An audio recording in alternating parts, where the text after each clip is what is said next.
Thank you, China, for showing us why Apple needs to allow sideloading on iPhones and iPads. Hello and welcome to TechFirst. This is a TechFirst short. It's a column I'm doing for Forbes right now, and it's pretty important. We see this week that Apple is complicit in Chinese censorship. There's simply no other way to put it. I use a lot of Apple products. I'm recording this on an Apple MacBook Pro right now, but that's just simply the truth. Apple has been deleting religious apps from the Chinese App Store at the request of China. Not just religious apps either, tons of games, many other types of apps, social apps, other things like that. Recently, this past week or so, we've seen a Quran app deleted from the Chinese App Store. We've seen a Jehovah's Witness app called the Watchtower Library 2021 deleted. The popular photo and video editor PixArt was deleted. Amazon's Audible, the audiobook app, was deleted. And there's literally dozens more just from this past week or two, including games and social media apps, one for a YouTube related app, other things like that. And there's literally been thousands over the past few years. Also, there's preemptive deletion. So preemptively deleted by a publisher themselves was the Olive Tree Bible app because the company doesn't have a permit to distribute, quote, book or magazine content in mainland China.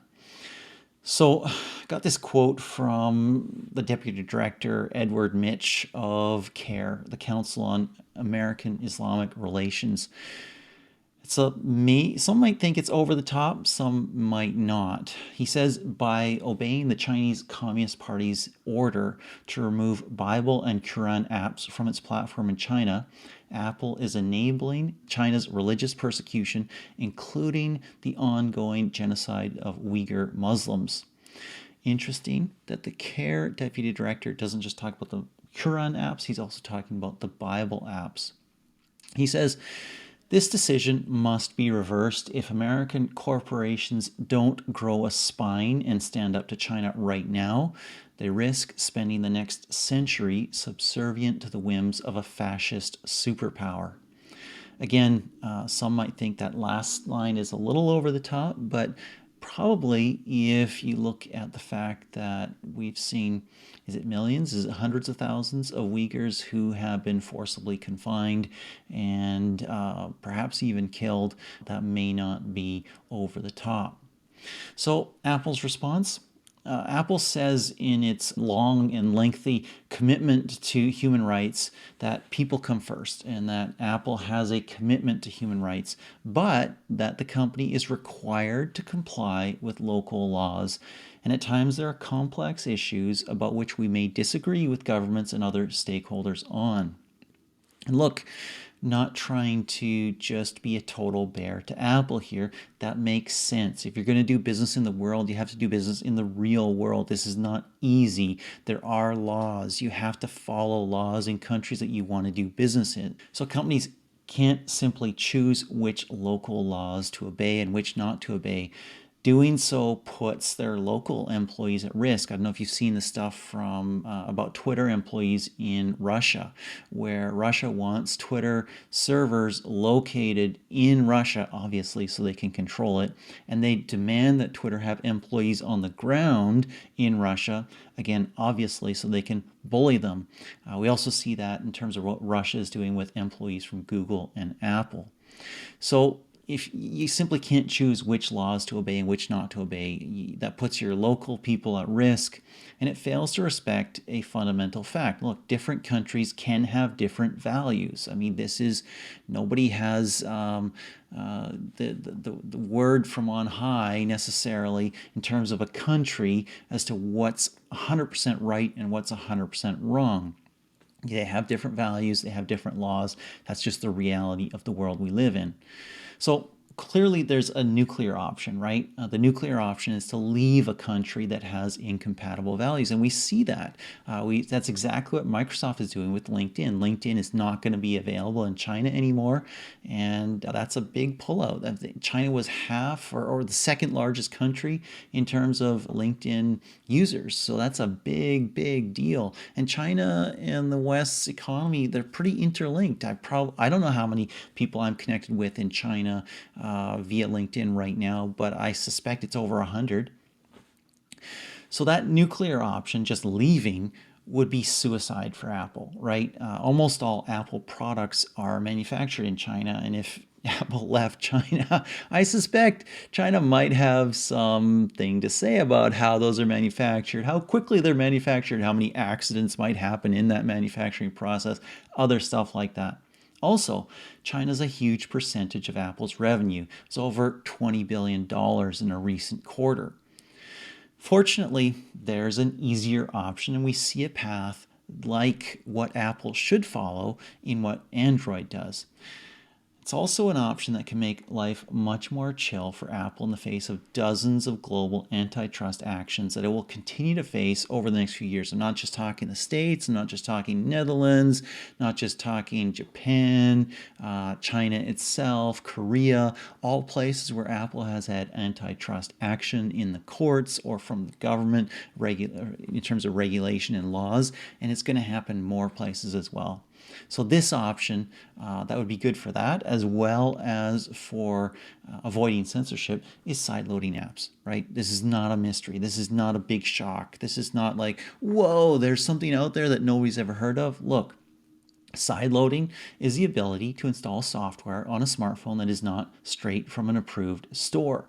On an Apple iPhone, that would mean apps that don't come directly from the Apple-controlled iOS App Store, and we know Google's Android already does this, and computing platforms since the dawn of the electronic age have allowed it, including Apple's MacBooks and Microsoft Windows powered laptops and desktops.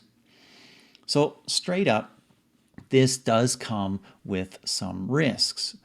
Those risks include revenue risks for Apple. Look, Epic Software has already shown the way. They want to have their Fortnite game and other games, and in fact, the Epic App Store on iOS, and just charge their users and charge publishers whatever they want to and not pay the Apple tax, right? There's other risks for people who use iPhones, people who use Apple products. That includes malware, adware, viruses, other things like that. If you download apps that have not been fully vetted through the Apple App Store app submission process, you are more likely to get those bad apps. And we see that, frankly, on the Android side. Sideloaded apps are a great way to get crap that's going to be on your phone and destroy your privacy and put viruses on your smartphone, right? However, sideloading apps on iPhones would satisfy what Apple says is its highest value, human rights. Apple says, we're deeply committed to respecting internationally recognized human rights in our business operations as set out in the UN International Bill of Human Rights and the International Labor Organization's Declaration on Fundamental Principles and Rights at Work. This is all in Apple's publicly released commitment to human rights. Also, Apple says, in keeping with the UN guiding principles, where national law and international human rights standards differ, we follow the higher standard. Doesn't specify which is the higher standard. I'm assuming international is higher than national, but that's just me. Look, in terms of the revenue risk, enabling sideloading probably won't cost Apple a majority of its in-app purchase revenue or paid app revenue. Most people are probably still likely to use the iOS App Store because guess what? It's going to be the safest, most reliable place to get the latest apps. And also, Apple could pull a trick from the gaming console playbook and just license apps for exclusive release on iOS in general, or even just on their own Apple App Store, right? So you could do things like that on a business level with individual apps, individual games, so they only be available in the place where you want them to be available. Doing this would enable people in repressive regimes to access apps and therefore content that totalitarian or authoritarian local governments decide to prohibit. It would enable freedom. It would lessen censorship. It would respect international law over repressive national regulations. Clearly, it's not an easy decision. Clearly, it would be costly for Apple. And there's ways I would think of. And look, allowing sideloading on Apple iPhones would also require some significant security work to make the process as safe as possible and as free of bad apps as could be. You could even theoretically run sideloaded apps in a more secure sandboxed container to minimize risk. There will always likely be more risk with unapproved apps. Let's just face it, that's likely the fact. And this wouldn't be necessarily easy or necessarily cheap to do, but it would be the right thing to do. Apple, it's your move. Thank you so much. This has been Tech First. My name is John Koetsier. Have yourself a wonderful day.